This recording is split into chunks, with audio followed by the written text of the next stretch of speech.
এখানে প্লাস্টিকের একটা বড় চারা নিয়েছি। এটার মধ্যে আমি লাল শাক চাষ করব।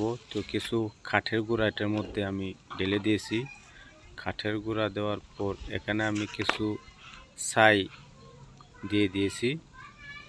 ছাই ও কাঠের গুঁড়া দেওয়ার পর এটার মধ্যে আরও কিছু মাটি একত্রে সবকটা আমি মিক্সড করে নিয়েছি।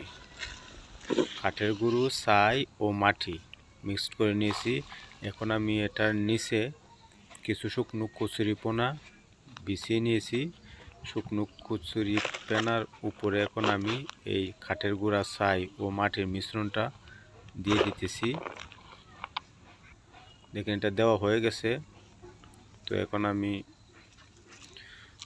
দেখেন এখানে প্যাকেট থেকে কিছু লাল শাকের বীজ ঢেলে নিয়েছি। তো লাল শাকের বীজগুলো আমি এটার মধ্যে ছিটিয়ে দিতেছি। দেখেন লাল শাকের বীজগুলো ছিটিয়ে দেওয়া হয়ে গেছে। তো এখন আমি এটাকে ভালোভাবে মাটি দিয়ে আবার ঢেকে দিয়েছি। তো এটার মধ্যে এখন আমি পর্যাপ্ত পানি ছিটিয়ে দিয়ে দিব। দেওয়া হয়ে গেছে। দেখুন এখন আমি পর্যাপ্ত পানি দিয়ে দিয়েছি।